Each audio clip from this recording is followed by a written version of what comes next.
नमस्कार, स्वागत आहे तुम्हा सर्वांचं मनीस रेसिपी या मराठी कुकिंग चॅनलमध्ये। जसं मी बोलले होते शॉर्ट्सच्या व्हिडिओमधून की 80 ते 100 लोकांची भाजी मी एकटीने बनवली, ते पण सोप्या पद्धतीने।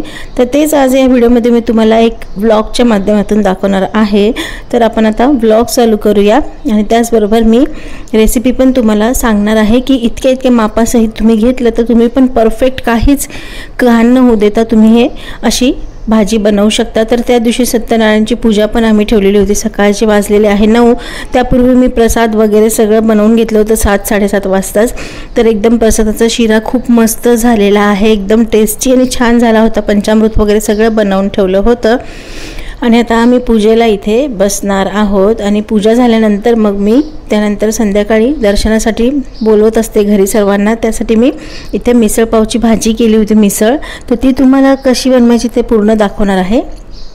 तर आता इथे पूजेची सगळी तयारी झालेली आहे, पंडितजी पण आलेले आहे आणि त्यानंतर सकाळी लवकर हे काम सत्यनारायणचं आवरल्यानंतर मी लगेच मसाला भाजून ठेवलेला होता आणि मसाला भाजण्याचा व्हिडिओ मी इथे दाखवणार नाही आहे, कारण मसाला ऑलरेडी मिसळ पावची जी रेसिपी मी टाकलेली आहे त्यामध्ये तोच मसाला मी यात वाटलेला आहे।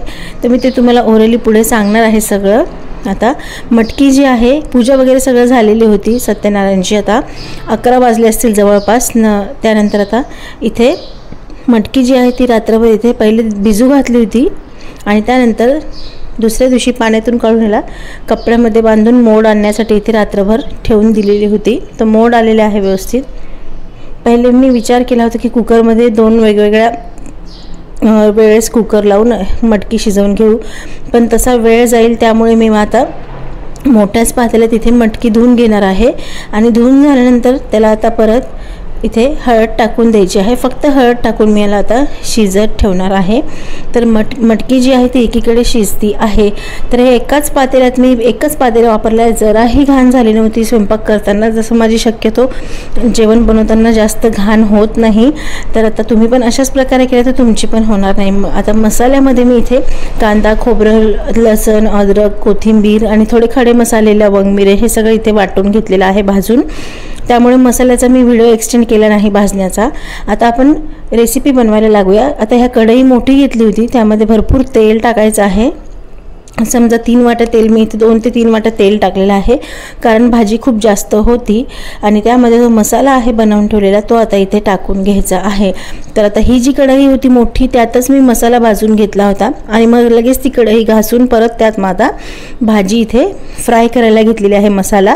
आणि दुसऱ्या बाजूला इथे मटकी उकळतच आहे, मटकी शिजत आहे दुसऱ्या बाजूला पातेल्यामध्ये। तर खूप सोप्या पद्धतीने कमीत कमी भांड्यांमध्ये तुम्ही पण असंच करू शकता। जवळपास पूर्ण हे पातेले जे आहे मटकीचं संपून गेलं होतं शेवटपर्यंत इतके, आणि व्यवस्थित प्रमाण पण झालेलं होतं। आता मसाला इथे व्यवस्थित फ्राय झाल्यानंतर इथे थोडंसं काश्मीरी लाल तिखट टाकले, थोडीशी हळद टाकली, कारण मटकीला हळद टाकलेली आहे आपण, जास्त नाही टाकायची। आणि त्यानंतर हे जे स्पायसीवालं तिखट असतं ते वालं तिखट आहे। तर आता धना जिऱ्याची पावडर टाकलेली आहे, काश्मीरी लाल तिखट, नॉर्मल आपली तिखट मिरचीची तिखट आणि धना जिरा पावडर, सोबतच चवीनुसार मीठ तुम्ही पहिलेच कमी टाकायचं आहे, नंतर आपण टेस्ट करून ॲड करू शकतो मीठ। त्यामुळं मीठ मी इथे कमीच टाकलं होतं, पण परफेक्ट झालं होतं माझं, थोडंसं कमी पडलं होतं, नंतर मी टाकून दिलं होतं मग। आणि त्यानंतर तिखट मी मिडियमच स्पायसी करते आहे, यापेक्षा स्पायसी केली असती तर मग जे लहान मुलं येतात किंवा काही लोक स्पायसी खात नाही, त्यामुळे मी मिडियम स्पायसीच ही केली होती। आता मसाल्यासाठी मी इथे तुम्हाला सांगते, कांदे घेतलेले तुम्ही 1 ते 1.5 किलो कांदे। तर त्यानंतर एक मोठं 2 ते 3 खोबरे घेतले असतील मी, त्याचा खीस घेतला असेल, 2 खोबऱ्यांचा खीस, 1-1.5 किलो कांदे आणि अर्धी वाटी म्हणून अद्रक लसूणची अशी 1 वाटी भरून पेस्ट घेतलेली होती आणि कोथिंबीर वाटी भरून घेतलेली होती वाटण्यासाठी। तर आता सगळं प्रमाण मी तुम्हाला सांगून दिलेलं आहे आणि ते सगळे कांदे वगैरे भाजून, खोबरं भाजून मग मी मसाला वाटलेला होता सगळा, त्यात खडे मसाले, लवंग, मिरे, दालचिनी सगळं टाकलेलं होतं। तर आता एकदम सोपी पद्धत आहे। मसाला एकदम मस्त फ्राय झालेला आहे, काश्मीरी लाल तिखट टाकल्यामुळे तर थोडासा कलर चांगला आला होता। आणि आता मी हे व्यवस्थित फ्राय करून घ्यायचं आहे। मसाला फ्राय करतानाच तुम्हाला काळजी घ्यायची आहे, तो कच्चा नाही राहिला पाहिजे, आणि नाही तर मग मिसळची टेस्ट व्यवस्थित लागत नाही। थोडा मसाला मला इथे जास्त वाटतो आहे तो, त्यामुळे मी बाजूला काढून ठेवलेला आहे। आणि आता बघू शकता पातेले तर उचलले जाणार नव्हते, त्यामुळे कढईत जो मसाला फ्राय केला होता तोच मी आता ह्या जी मिसळ शिजत होती मटकी त्यामध्ये इथे टाकून दिलेला आहे। एकदम सोप्या पद्धतीमध्ये 2च भांडे भरलेले आहे, तुम्हाला दिसत असेल व्हिडिओमध्ये। आणि जवळपास 60-70 लोकांनी जेवण केलं असेल। त्यानंतर मी खाली पण वाटून दिलं होतं बिल्डिंगमध्ये, मग नंतर बाहेर पण वाटून आले होते।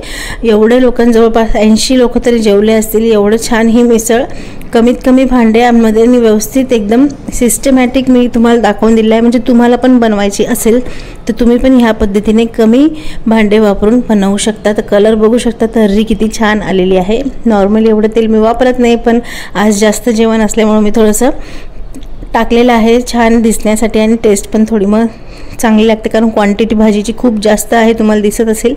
हे पातेले व्हिडिओमध्ये तुम्हाला छोटे दिसते, पण हे भरपूर मोठं पातेलं आहे।